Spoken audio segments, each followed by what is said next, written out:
रहे हैं मंच पर हमारे साथ करोड़ों युवाओं के प्रेरणा स्रोत और शिक्षक अवध ओझा जी साथ में बैठे हैं।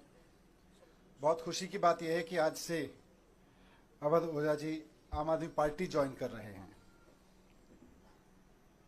वैसे तो इस तरह की प्रेस कॉन्फ्रेंस में और भी बहुत सारे अवसर पर बहुत सारे नेता पार्टी ज्वाइन करते हैं, बड़े बड़े नेता पार्टी ज्वाइन करते हैं, लेकिन आज मैं व्यक्तिगत रूप से अवध ओझा जी की ज्वाइनिंग को लेकर बहुत उत्साहित हूं। मेरे लिए व्यक्तिगत रूप से बहुत बड़ा दिन है, मैं ऐसा समझता हूं, क्योंकि मैंने खुद अपना जीवन शिक्षा को समर्पित कर रखा है। अगर मेरे सामने कोई ऑप्शन हो कि राजनीति को चुनना है या शिक्षा को चुनना है, तो शायद मैं शिक्षा पर काम करते हुए आगे निकल जाऊंगा राजनीति की जगह। वही जज्बा, वही समर्पण शिक्षा को लेके और अभी तक की पूरी जिंदगी में वही काम मैंने अवध ओझा जी का देखा है। करोड़ों युवाओं को न सिर्फ प्रेरित किया है, बल्कि अपने काम से उन्होंने उनकी ज़िंदगी बदली है। और उसके अलावा भी जिस तरह का काम उन्होंने ऑनलाइन माध्यम का इस्तेमाल करते हुए किया है, तो वे एक बहुत बड़े शिक्षक हैं। आज आम आदमी पार्टी ज्वाइन कर रहे हैं। मैं उम्मीद करता हूं कि उनकी ज्वाइनिंग से हम सब बहुत एनरिच होंगे, देश का शिक्षा तंत्र बहुत मजबूत बनेगा। मैं माननीय अरविंद केजरीवाल जी, हमारे नेता और राष्ट्रीय कन्वीनर से अनुरोध करता हूं कि श्री अवध ओझा जी को फॉर्मल ज्वाइनिंग करा के पार्टी में उनका स्वागत करें।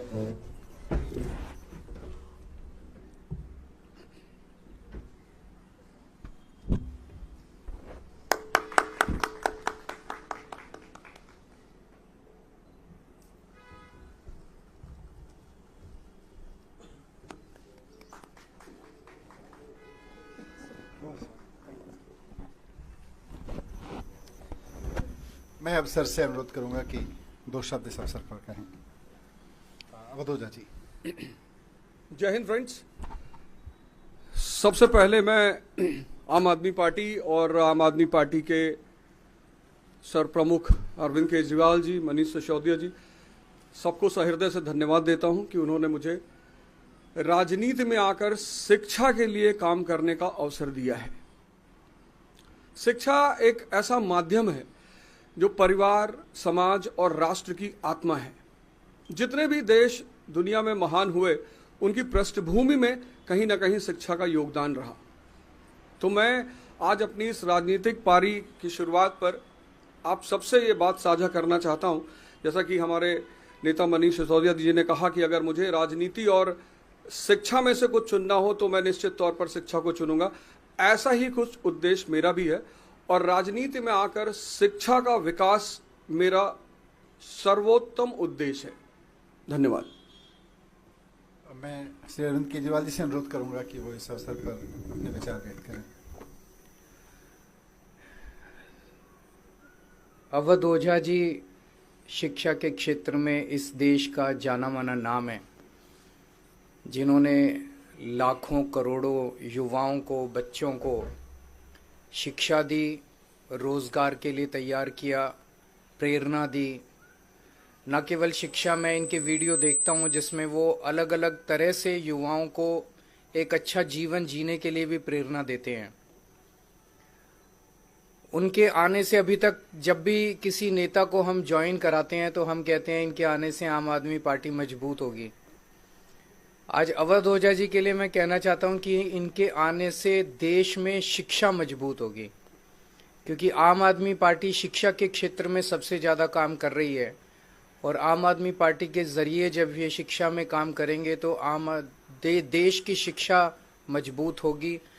और राष्ट्र निर्माण में शिक्षा का सबसे बड़ा महत्व है, तो राष्ट्र निर्माण मजबूत होगा एक तरह से।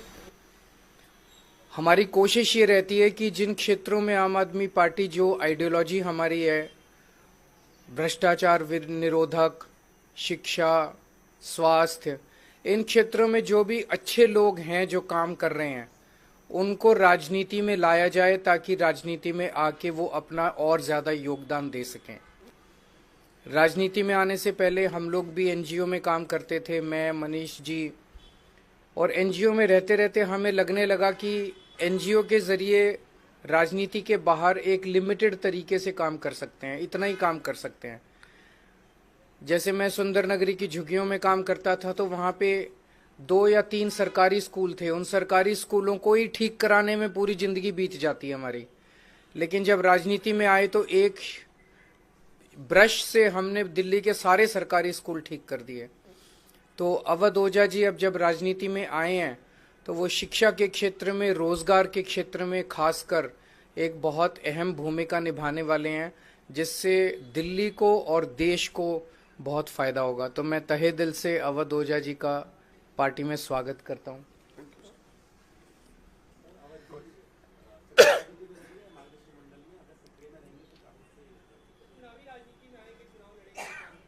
अब तो मैं पार्टी का हिस्सा हूं, तो पार्टी जो भी आदेश करेगी मैं वही करूंगा।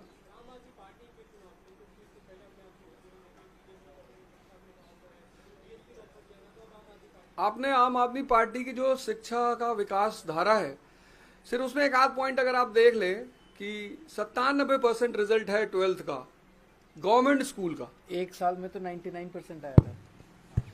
एक साल में 99%। 2015 में सिर्फ 15 लड़कों ने, गवर्नमेंट स्कूल के लड़कों ने IIT मेंस क्वालिफाई किया था। इस बार 783। और मेरा यही कहना है, मैं तो हमेशा ये नारा देता हूं कि शिक्षा शेरनी का दूध है, जो पिएगा वो दहाड़ेगा। और डॉक्टर सर्वपल्ली राधाकृष्णन जी कहते थे कि 2 क्षेत्रों में देश के अच्छे दिमागों को आगे बढ़ना चाहिए, एक शिक्षा और एक राजनीति।